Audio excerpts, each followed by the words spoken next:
unos días se subió un compañero nuestro, digamos, que es un columna que tenemos que conocer, que es un trabajo de robótica también, y hay gente que está en otros ámbitos, por ejemplo, en la ciudad de física, que está colaborando con nosotros y está trabajando en la parte de robótica.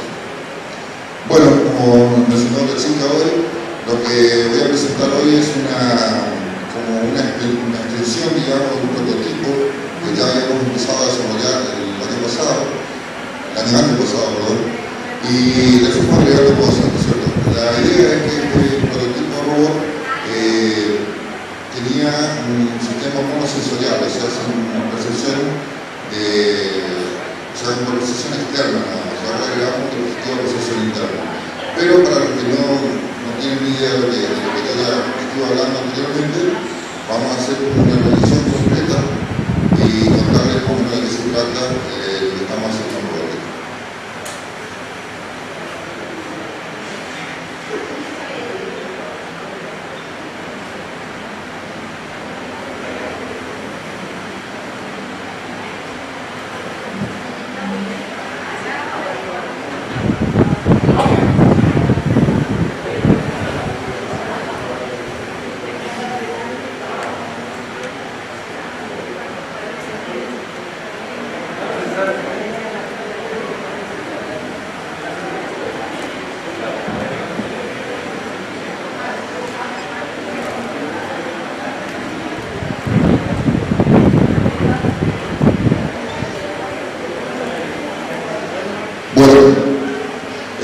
Básicamente un robot no es autónomo, ¿no es cierto? Se trata de un sistema mecánico, un sistema electrónico y un sistema de procesamiento, ¿sí? Es un agente inteligente, o sea, lo que se pretende es dotarle de inteligencia al robot móvil, ¿sí? Los aspectos a considerar son la estrategia de navegación y las arquitecturas de control. ¿Qué significa esto? El robot móvil se diseña básicamente pensando en algún tipo de estrategia de navegación, o sea, en algún tipo de entorno en el cual se va a desplazar o algún tipo de objetivo que tiene que cumplir. Por ejemplo, la visión de obstáculo, la percepción de entorno, seguimiento de entorno, detección de algún punto en algún recorrido, la navegación indoor, que es la muy conocida. Y bueno, son distintas estrategias de navegación y cada una de ellas tiene que tener, digamos, una arquitectura de control distinta, o sea, tiene que adecuarse al tipo de estrategia de navegación que se va a desarrollar. Entre la parte de estructurada que nosotros manejamos son los entornos conocidos o los entornos desconocidos y los entornos parcialmente estructurados. ¿Cambian en qué aspecto? El entorno estructurado o conocido, digamos, es cuando nosotros tenemos que el robot tiene que seguir algún tipo de recorrido en particular, o sea, tiene que ir de un punto A a un punto B, pasar por determinados lugares, entonces se puede planificar ese recorrido, se puede armar una estrategia planificada sobre el recorrido que tiene que seguir. Cuando es desconocido el entorno, generalmente se trabaja con una acción, con reacción, o sea, se sensa lo que ocurre y se actúa como en forma reactiva, digamos, ¿sí? Y después tenemos el semiestructurado que tiene una fase intermedia que es se sensa, se percibe, digamos, lo que ocurre, se planifica y se actúa en concordancia, ¿sí? Para dotar de inteligencia al robot se utiliza algún tipo de técnica de la inteligencia artificial. O sea, algunas de las técnicas de inteligencia artificial son las que se utilizan para dotar de inteligencia al robot. ¿Sí? Entre las técnicas más conocidas podemos mencionar redes neuronales, algoritmos genéticos, algoritmos de búsqueda, planificadores, lógica difusa, o sea, sistemas expertos basados en lógica borrosa, o sistemas expertos basados en reglas basado en probabilidad, ¿sí? Particularmente en el departamento estamos trabajando con dos últimos, o sea, con lógica difusa y sistema de expertos, ¿sí? El prototipo que diseñé tiene un sistema de control basado justamente en un sistema de expertos basado en reglas, ¿sí? ¿De qué se trata un sistema experto? Bueno, en forma más sencilla es un sistema software, un sistema de cómputo que trata de emular la capacidad que tiene una persona, un experto, en tomar decisiones en algún tema, ¿sí? O sea, hay personas que tienen cierta experiencia y entonces debido a determinado diagnóstico pueden pasar su experiencia a tomar ciertas decisiones que no están previamente establecidas. Lo que trata el sistema experto justamente de emular esa característica que tiene esa persona. Para ello, la forma como uno se conecta con el usuario final sería como un electrodiagrama en que ocurren algunos hechos, por ejemplo, que se le entregan al sistema experto. El sistema experto contiene una base de conocimiento interna que justamente debería ser la experiencia que tiene acumulada, que fue dotada, digamos, por algún experto humano, y tiene un software que se llama motor de inferencia, que en función de los hechos que ocurren, que son indexados al sistema, toma ciertas decisiones, ¿sí? O sea, infiere ciertas cosas a partir de la base de conocimiento que tiene. Esos resultados de decisiones son de vuelta, digamos, al usuario, ¿sí? Como soluciones. Bien.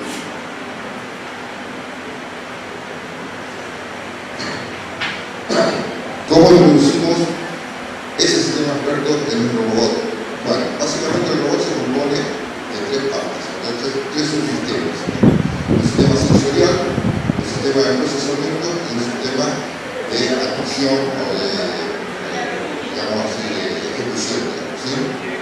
El sistema sensorial es lo que percibe, digamos, el ambiente y es lo que generaría los hechos que nosotros habíamos mencionado en el anterior. O sea, las cosas que ocurren en el contexto, o sea, cómo interactúa ese robot con el medio, ¿sí? Genera hechos que son introducidos, digamos, al sistema de control en el cual reside el sistema experto, y a partir de cierta diferencia y la base de conocimiento que tiene sobre posibles cosas que pueden ocurrir, toma ciertas decisiones que son transmitidas a los actuadores. Los actuadores son los medios de locomoción, o sea, los medios de movilidad que tienen, puede ser rueda, puede ser un brazo mecánico, puede ser de oruga, algún tipo de medio de movilidad.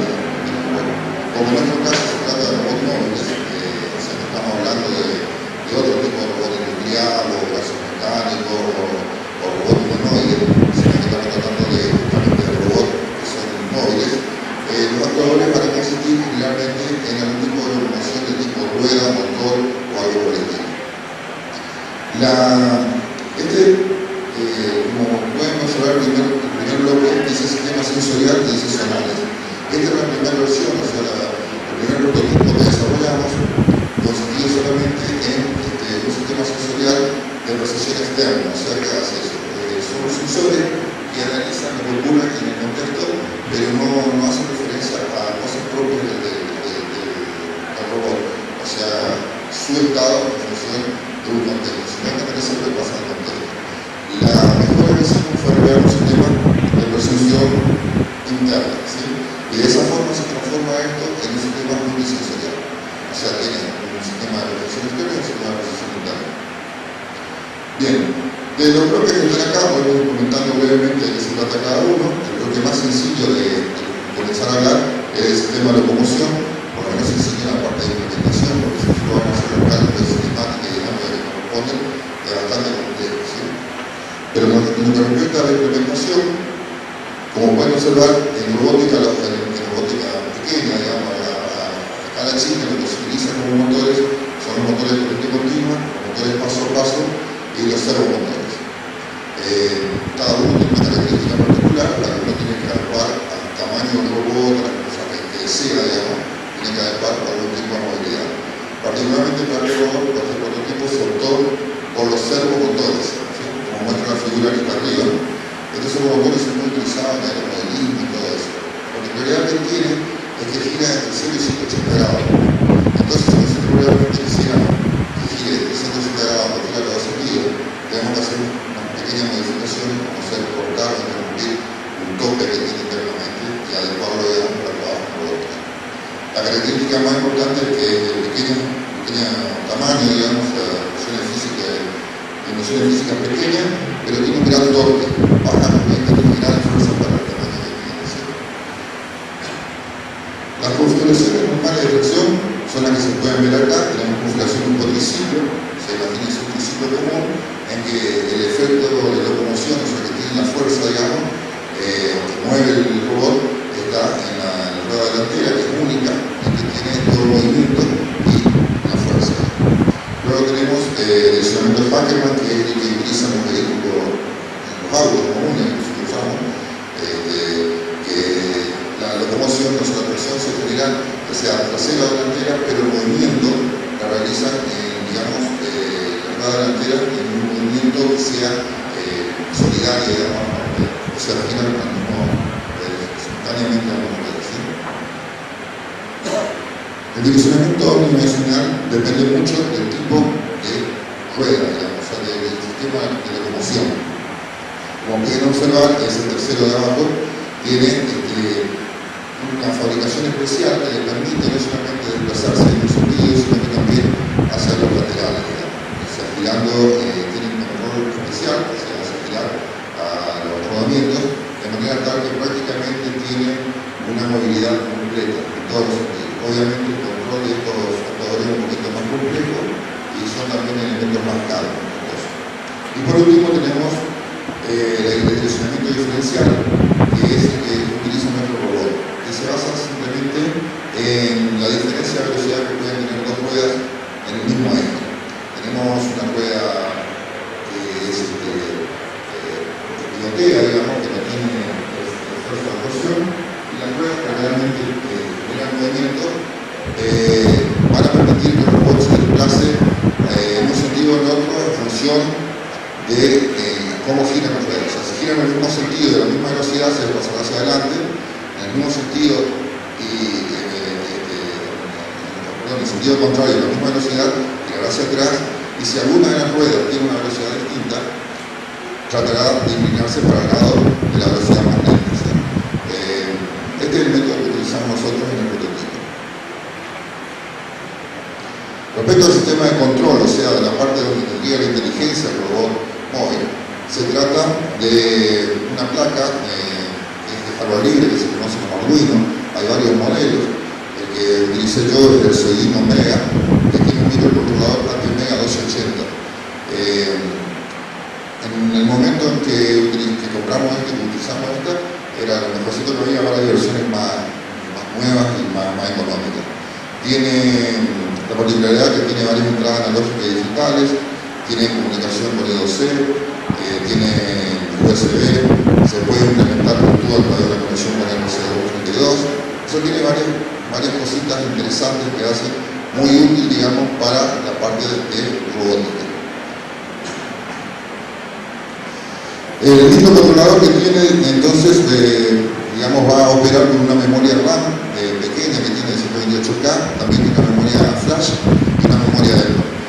La forma de cargar el programa dentro, o sea, lo que sería nuestro sistema experto, se hace a través de un cable USB que se conecta directamente, como pueden ver ahí en la placa. La programación de nuestro sistema experto se hace en un lenguaje de programación Arduino, que es propio que viene de la, digamos, libre, digamos, y se puede bajar de internet. También tiene una interfase de desarrollo, o sea, una IDE, que hace muy fácil la programación. El lenguaje en sí, lo que quieren intentar hacer algo o empezar a practicar algo con eso, es muy parecido al C, o sea, es muy parecido al C. O sea, ya sabe programar en C, no va a tener ningún tipo de problema en programar muy bien en C. Bueno.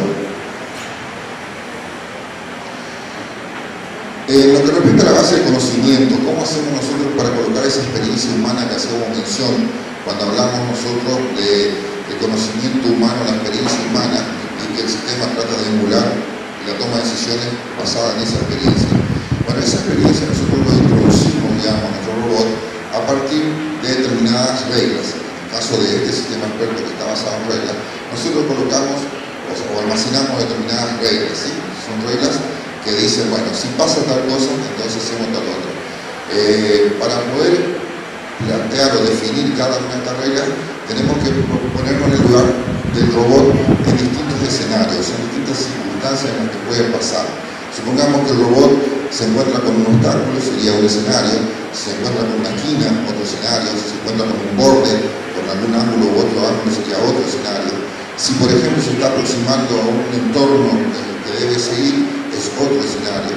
Y si está en movimiento y se empieza a alejar o a acercar demasiado al entorno, sería otro escenario.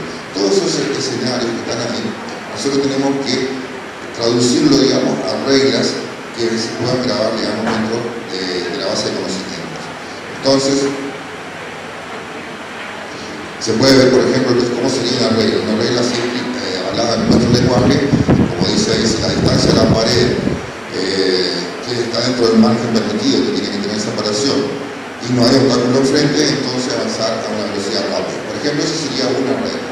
Que eso después tenemos que traducirlo a un lenguaje formal, y con el lenguaje de programación Arduino, y que se convierte en reglas del tipo sí, entonces, ¿no es cierto? El famoso if. ¿Sí? Entonces, de esa forma vamos generando las distintas reglas con antecedentes y consecuentes. ¿Sí? Debemos crear reglas para cada uno de los escenarios, incluso reglas que tengan cierta interacción entre el escenario o cosas que puedan ocurrir que no están previstas. Nosotros tenemos que ir adelantándonos y generar esa regla. Todavía este robot no tiene una puerta primitiva que es la de aprender. Normalmente los robots, cuando hablamos de la estrategia de control, digamos, hablamos de ciertas primitivas, como ser censar, ejecutar o tomar decisiones, planificar y tomar decisiones. Y una de esas primitivas es aprender. O sea, que el robot vaya aprendiendo de circunstancias, de hechos o cosas que va pasando a medida que se desplazan y que no estaban previstas dentro de su base de conocimiento. Todavía no está previsto, o sea, en este prototipo no está diseñado eso, estamos trabajando con esas cosas, pero probablemente tengamos que cambiar el tipo de técnica de inteligencia artificial a utilizar, probablemente tengamos que trabajar con algún tipo de red neuronal o cosas así. Por el momento, solamente trabaja con la primitiva de actuar, o sea, censar, planificar y actuar, ¿sí? Bien.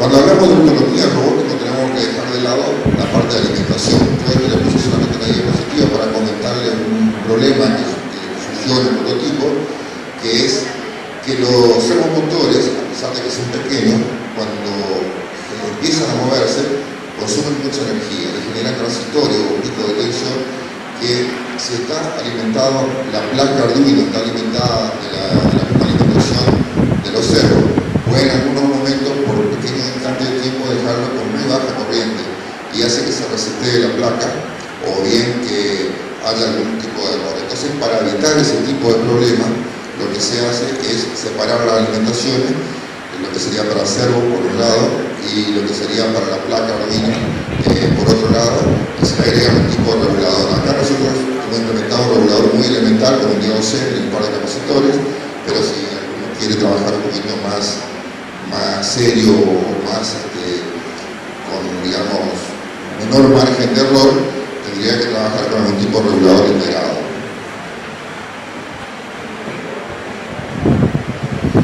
Acá podemos observar los dos modelos de prototipo. El de más arriba era el inicial, en el cual se encuentra el prototipo monosensorial, o sea, con un sistema de percepción externa, a través de sonares.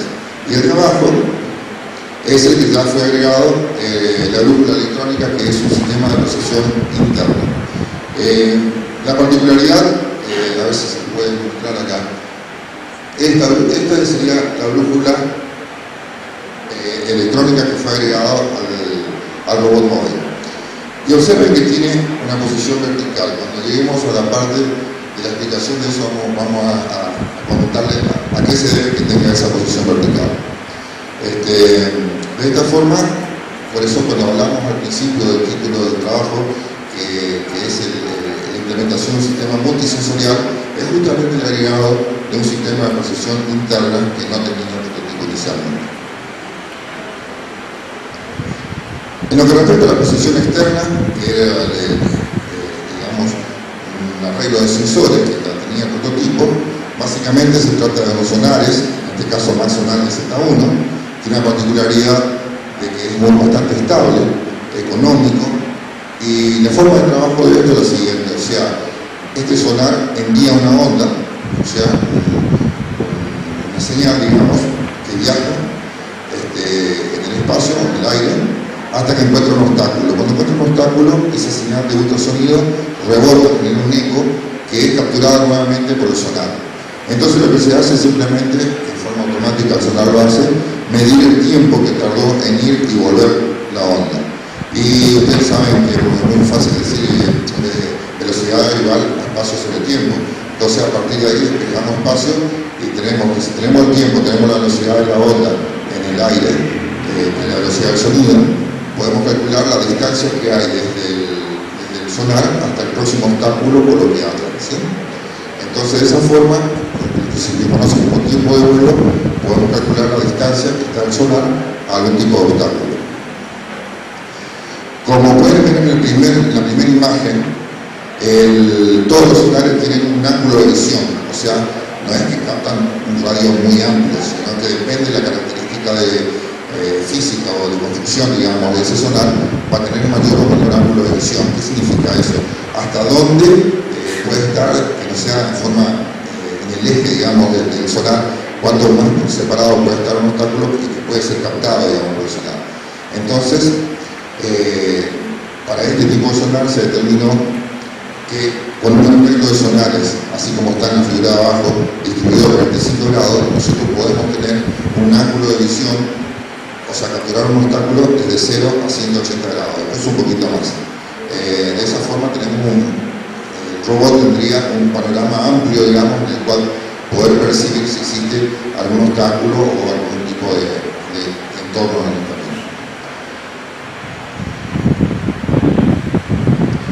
La brújula electrónica que se agregó se trata de un magnetómetro de 3 ejes. Básicamente lo que hace es medir el campo magnético terrestre en 3 ejes, o sea, X y Z. Tiene una precisión bastante aceptable, entre 1 y 2 grados, y puede llegar a medir campos magnéticos del orden de los 5 miligrados. ¿Sí? La comunicación que tiene este dispositivo que elegimos nosotros, que es el HMC 5883, es que se comunica, digamos, a través de I2C, o sea, un protocolo de comunicación entre el dispositivo del circuito integrado, que es muy sencillo, digamos, no digamos tan sencillo, sino muy adaptable a la placa auditiva.